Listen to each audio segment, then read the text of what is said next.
12 নম্বর অঙ্কটা বলতেছে প্রমাণ করো যে a to the power p plus q divided by a to the power 2r into a to the power q plus r divided by a to the power 2p into a to the power r plus p divided by a to the power 2q।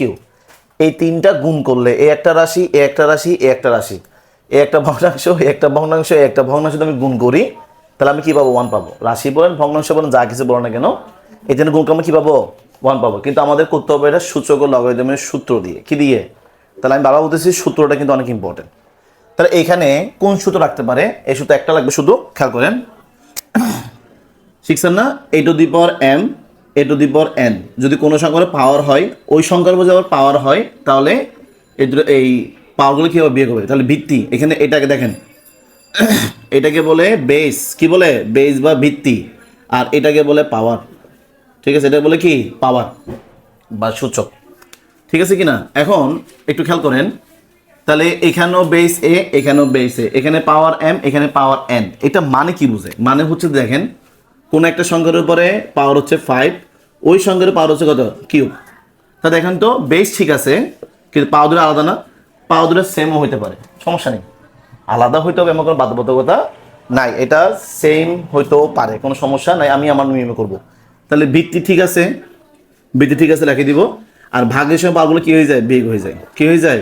Sorry, বিয়োগের কি হবে? এ square. তাহলে এখানে কি হবে? ভাগের সময় পাওয়ারটা কি যাবে? বিয়োগ হয়ে যাবে। কি যাবে? বিয়োগ হয়ে যাবে। নিশ্চয় বুঝতে পারছি কিনা? তাহলে এখানে দেখেন না, ভিত্তি এ এ, তাহলে লেফট হ্যান্ড সাইড আগে লেখেন।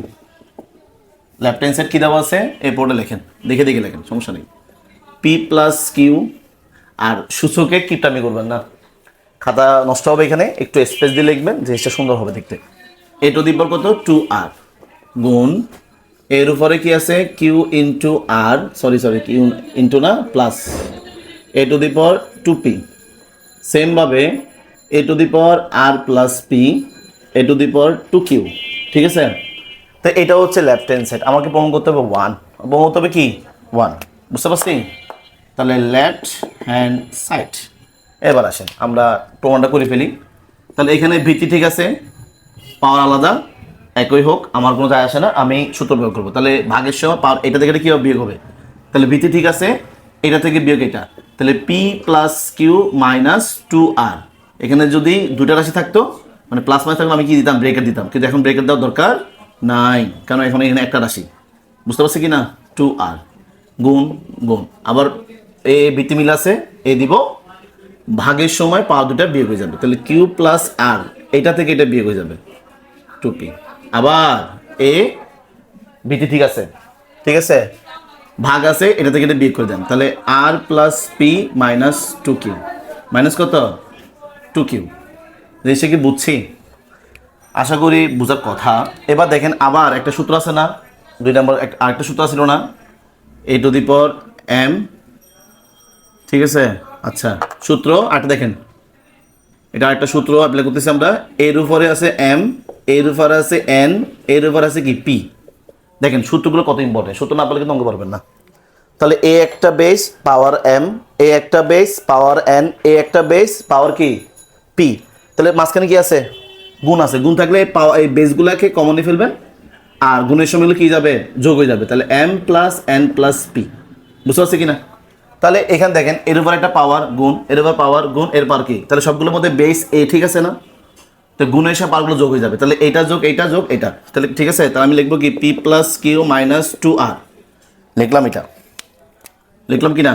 লিখলাম। গুণের জন্য প্লাস, তারপর কোন লিখবো? এটা, তাই না?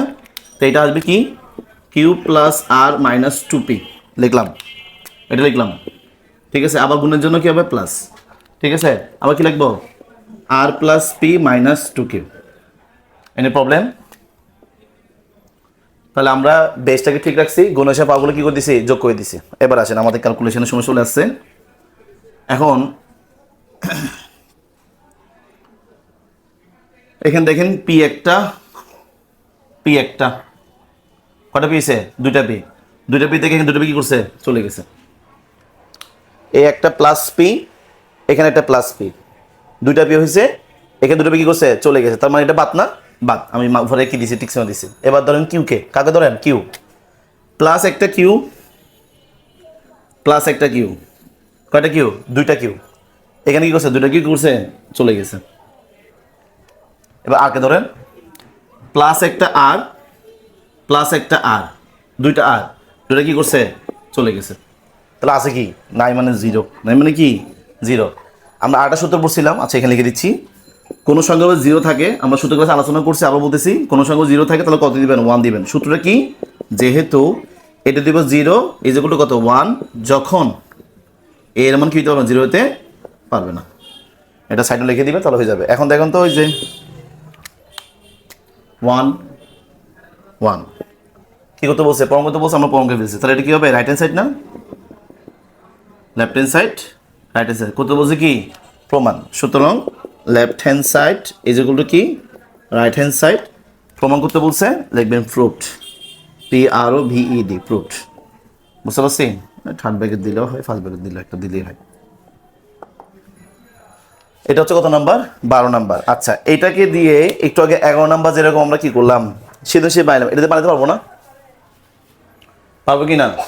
অবভিয়াসলি বানাতে পারবো। কেন বানাতে পারবো না? তাহলে HW হিসাবে এটা আমরা কাউন্ট করতেছি, খেয়াল করেন।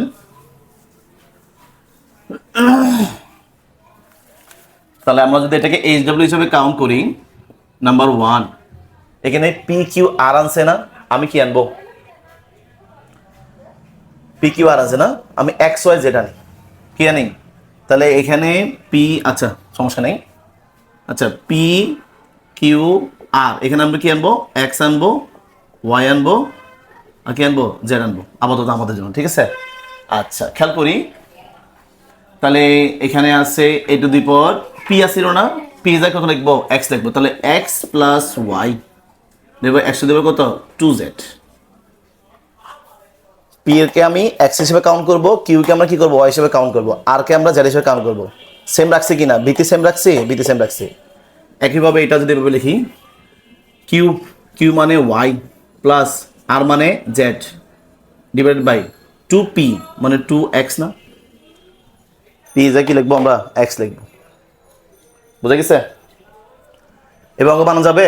বানানো যাবে, কোনো সমস্যা নাই। অঙ্ক বানানো যায়, যে অঙ্ক বানাতে পারে সে সলিউশনও পারে। ঠিক আছে? আমি চাচ্ছি আপনারা এটাও শিখেন, অঙ্ক বানানো শিখেন, তাহলে কি অধ্যায়টা সহজ লাগবে। আর জেড পি এক্স এ টু কিউ টু ওয়াই, এই কত? 1। আপনি এটা দিয়ে ক্যালকুলেশন করেন, দেখুন তো কত আসবে? 1 আসবে। আমরা কিচ্ছু করি নাই, শুধু যে ব্যক্তি বা যে বিজ্ঞানী বা যে গণিতবিদ এই অঙ্কটা বানাইছে সেটার সহযোগিতা আমরা চুরি করতেছি আর কি, আর কিছু করতেছি না। তাহলে 1,000 করলাম। এবার যদি আমরা এ নিয়ে আসি, আচ্ছা আমরা একটা মানে কি কাজ করি, আমরা এটা এই বৃত্তি এ মানে কি রাখছি না সবসময়? এবার রাখবো এক্স। কি রাখবো? X x x x x x. ঠিক আছে? তাহলে এবার পি কিউ, এবার এ বি আনি। কি আনি? এক্স এর জায়গায় আনবো এ, ওয়াই জায়গায় আনবো বি, জায়গায় আনবো কি? সি। তাহলে আমরা এটা হবে এ প্লাস ওয়াই মানে কত? বি না? 2C হবে। কি পারা যাবে না? পারা যাবে? পারা যাবে। তাহলে y plus z means b plus c. 2x মানে 2a, মানে যেখানে যেখানে x সেখানে a, যেখানে y সেখানে b, যেখানে z সেখানে কি? c বসাচ্ছে, আর কোনো কাজ করতেছি না। z এর জায়গায় c, x এর জায়গায় a, 2, y জায়গায় কি? b, এর কত? 1। এটাও কি প্রমাণ। তার মানে যদি বইয়ের অঙ্কটা পারেন, টিচার বা প্রশ্নকর্তা যিনি কি করবেন, এটাকে ঘুরে একটা দিবেন, তো দেখবো হঠাৎ করে কিরে এটা তো আমাদের বইয়ে নাই। বই না থাক, আপনি সিস্টেমটা ফলো করবেন। কোনটা? ভাগের সময় বিয়োগ হয়, গুণের সময় যোগ হয়, ক্যালকুলেশন করবেন, অঙ্কের হয়ে যাবে। কিন্তু যদি ভয় পান তাহলে তো কিছু করার নেই, ভয় পাওয়া যাবে না। ঠিক আছে? এটা 12 নাম্বার, এরপর আমরা 13 নাম্বারটা করবো।